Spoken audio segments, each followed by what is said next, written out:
Hello everyone, welcome to this episode of Cooking on the Fly with Awesome Lawson. Today we're going to be working with leftovers. There will be many leftover shows, but this one here has to do with leftovers from the pork ribs that I made the other day. They served me well. I was able to nom nom on them, really good. But now it's time to change it up a little bit and maybe try to do something a little different with them. So what I've already done is I took the ribs and put them in a 200-degree oven just to get them softened back up and so forth.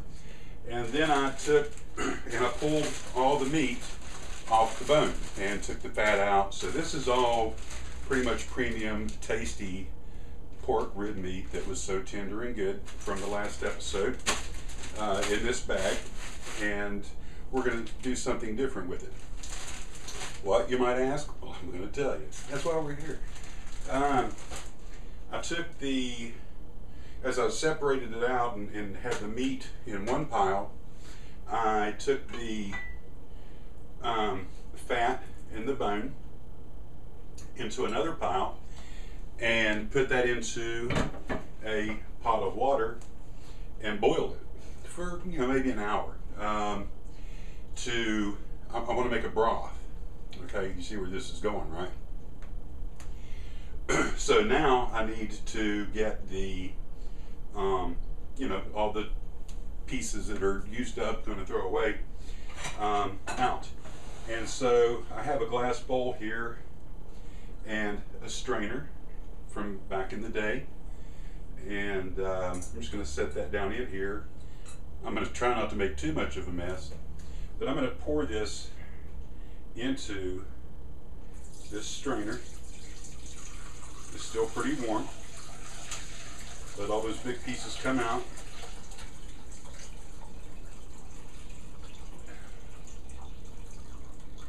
So what we've ended up with is a nice bowl full of liquid gold. And you probably can't see this from where you are, but if I look down at the top, there's probably about a 32nd or an 8th or a 16th of an inch of fat floating on top of this. So the rest is flavored water. And since I am making a broth, what I'm going to do next is I'm going to either put this in the refrigerator, let it chill for a while, let the fat on top solidify where it can just be peeled off, right? Or I might use a fat separator. I think some folks call them a gravy separator. I had it out here. I don't know where it is. But and you could do that and pour it and do it that way.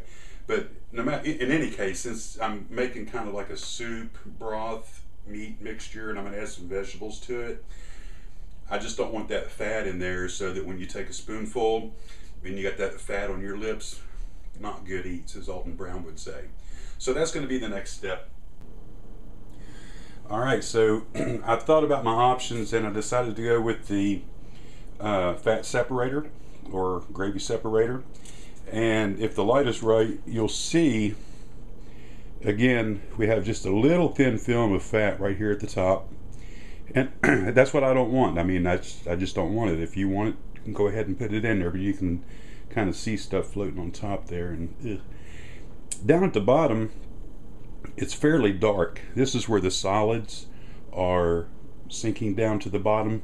So what I personally want is what's between right here and right here for my dish. Now, this particular fat separator has a stopper on it, and you'll see that there's nothing in the tube, kind of like putting your finger over the straw, and the liquid stays in it, and then when you release your finger, everything's out. And so what that gives you the chance to do is not get the fat up in here so much. So I'm going to remove that, and so there's the good liquid coming in, right? Is that cool? And so I'm just going to take this. I've rinsed out my mixer bowl. We use that to receive the goods. See all that solids down there? Now hopefully we're not going to get a bunch of that, but Now when I made, and the fat stays at the top, so you can pour, I mean, and that's how it separates the fat from the water. I can see the solid siphoning out from the bottom. Oh well, I mean, it's probably good stuff, right? Give that broth some body. But I'm not getting the fat, and that's what I'm really trying to prevent. And so I'm just going to repeat this process with what's left until I've satisfied myself that, you know, I'm not going to have any fat in my broth. Because I've had, I mean, I've had some other people's cooking where they didn't take the fat out, and they're like, ain't that good? My lips are sliding around and my jaw about to come out of socket. But unhinged. I just don't like fat in my broth. So I'm going to repeat this process with the rest of what I have over here.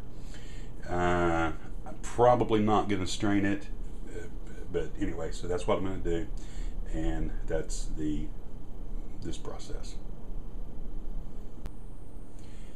So I've completed the process of using the fat separator to well, get the fat out of the water. So the next thing I want to do, I want to taste it, and I want to see if there's any flavor here. Kind of a funny spoon here. I usually use this for mixing White Russians, or stirring my White Russians, or for peanut butter. But I just want to see, is there any flavor at all, you know? And it could use some salt.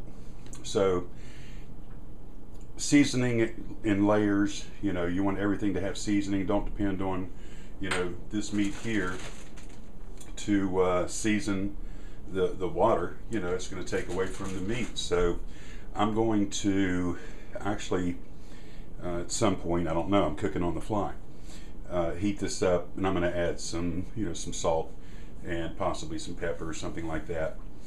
Maybe a bay leaf or two. You know, that brings a lot of depth into a broth. And but anyway, we've processed it, we've made a broth, and gotten the fat and the solids out of it. It needs some flavor, and so that's what I'm going to do next. So there's been a change of plans. I thought about it long and hard, and I don't want soup. I want something else. I want something more hearty. So instead of making soup, what I'm going to do is to make a pasta dish with the pork meat and a couple of veggies. That's all I have on hand, so that's what I'm going to use. And so I've taken my pot of liquid that my broth that was going to be for the soup, and I'm going to use this to boil the pasta in. Let the pasta pick up some of that flavor in the water, which brings me to another tip. Ding, ding, ding. When you know, oftentimes you'll see folks when they're boiling pasta, they'll add salt to the water to give it some more flavor, and because the pasta does pick up some of the, you know, the flavor that the water is. And so there's two ways, there's two ways you can do it. My opinion, there's one way you should do it, and one way you shouldn't, obviously. When you salt your water, you're changing the boiling point of the water. I think you're raising it, I think is the correct way to say that. So where water would normally boil at 212 degrees Fahrenheit, if you just took your cold water, which I don't do that either, but if you took your water, put salt in it, put it on the heat, it's going to take longer for that water to come up to a boil. What I recommend doing, and what I do, is I just take the liquid or the water, go ahead and put it on a high heat, let it come up to a boil, and adjust my heat, it's boiling. Then I put in the salt, because then it's going to continue to boil. It might slow down for just a few seconds, but it's going to pick right back up to the boil. It's there. And so as far as shaving time off your cooking, Sometimes you forget, and sometimes I forget to put the water on, and I'm sitting there tap tap tap my foot, waiting for the water to come up to a boil. Well, I salted it too soon. So there's a tip there. I've got a large saute pan here. There's a couple of different pans I could use. I'm going with the saute pan. The reason I call it the saute pan because of the rounded edges. The other one has the squared off edges, and I call that Big Daddy. But this one here, I can control my contents and toss it instead of trying to always stir. Yeah, we're going to be doing some of that tossing stuff, and the trick there is not to overfill the pan. Been there, done that, makes a mess. So, okay, I have my spaghetti water, pasta water steaming. It's ready to come up to the boil. And I've got my saute pan. It's on a medium-low heat. This is the new kind of non-stick pan that you can do that on. The older non-stick pans, you don't want to ever heat those up without something in it. Some kind of chemicals or something in it. I'm going to put in 2 pats of butter. And I am going to cut that with just a little bit of oil. And the oil, I'm going to say it dilutes the butter. Not much. To help keep it from burning, from browning. Not necessarily a bad thing, but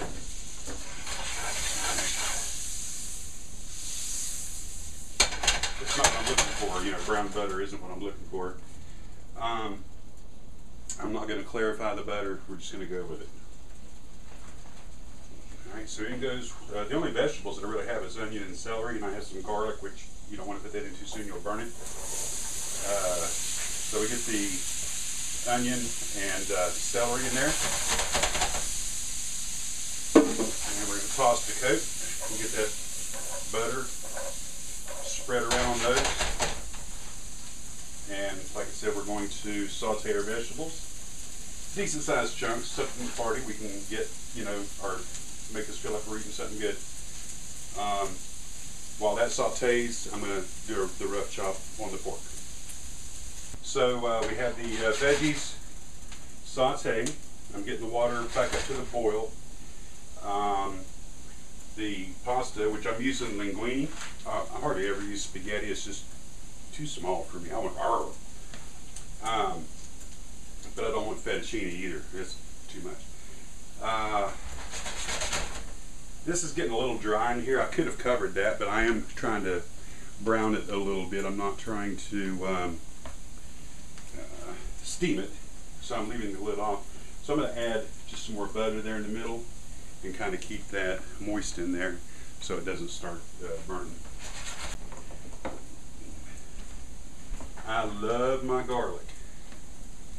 I always chop a little brown end off the end of it. What would that be? The stem end or the root end. The water's up to the boil now, so that's working out about right. I once heard Chef Ramsay say that he wouldn't put garlic in anything that he was making a white sauce with, and I think he refused to eat the person's food. But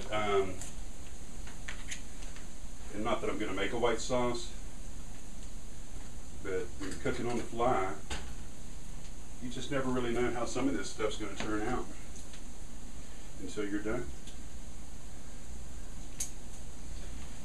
Okay, my water's at a rapid boil. I'm going to bring that down to medium, medium high.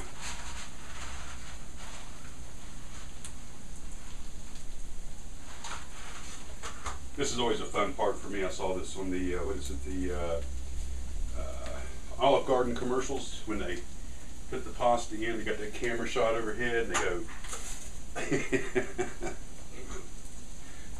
I'm weird. Okay, once that comes back up to the boil, actually we'll keep that on high. When that comes back up to the boil, we'll level it off. I am going to stir this a little bit, get that garlic going on.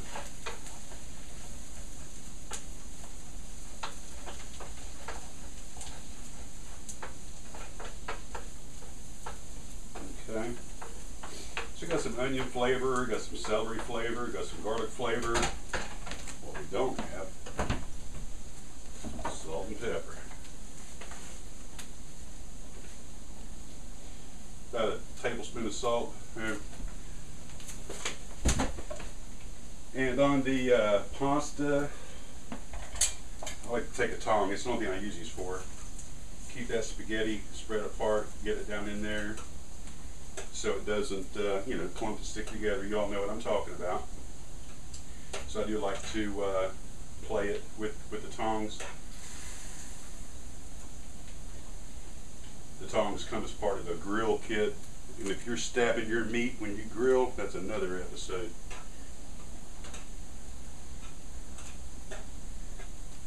I'll go ahead and put a fan on low. I've got a light bulb up in here. I don't have a guard on it. I'm always kind of concerned that the steam is going to cause the light bulb to blow, and I just ruined everything on the stovetop because it's not going to be able to be eaten in. So that's underway. We can start the timer.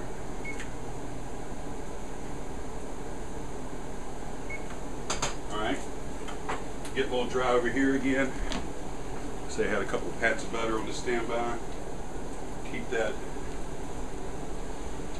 you know, don't let it get too dried out. You want it to be a little bit kind of creamy so that when you put in the pasta, you know, it coats the pasta. So no problems there. I haven't done the pepper yet.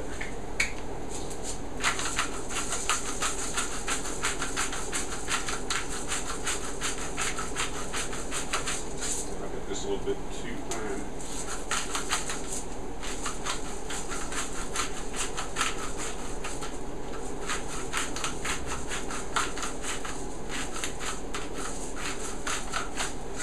Don't forget about that pepper mill.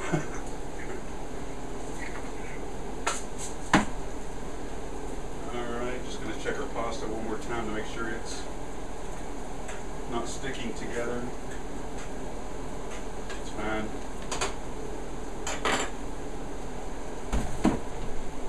I want to pay our veggies some respect here.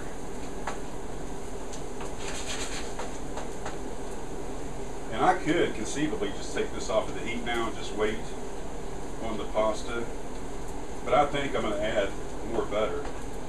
That's always, they say, a good thing.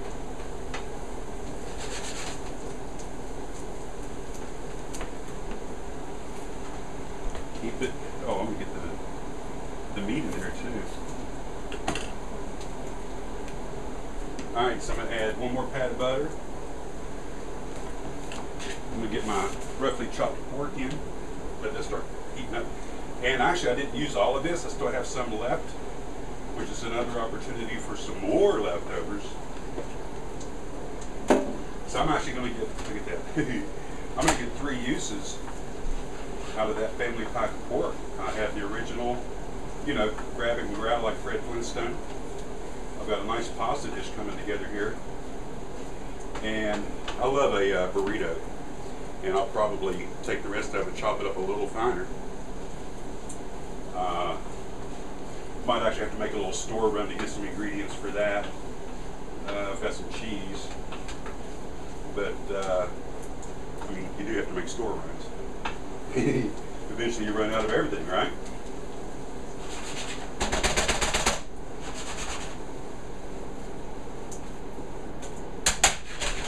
I usually figure 3 tosses, everything's coated. How's that looking? Not bad, huh? Okay. So I'm just going to keep adding butter to that. I could even lid it. I could take it off the heat. I could wait. We've got 5 minutes to go left on the pasta. But I do want to keep it moist. I do want to coat the pasta with something when it comes out and goes in there. So that's the plan. Back in a few. So the pasta, I went ahead and I had this little tiny lid. I just kind of put it on top to retain some of the liquid.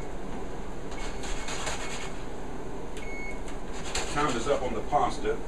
I'm going to get this tossed a little bit, get that butter spread around, and what we're looking at. Okay. And get this pasta drained.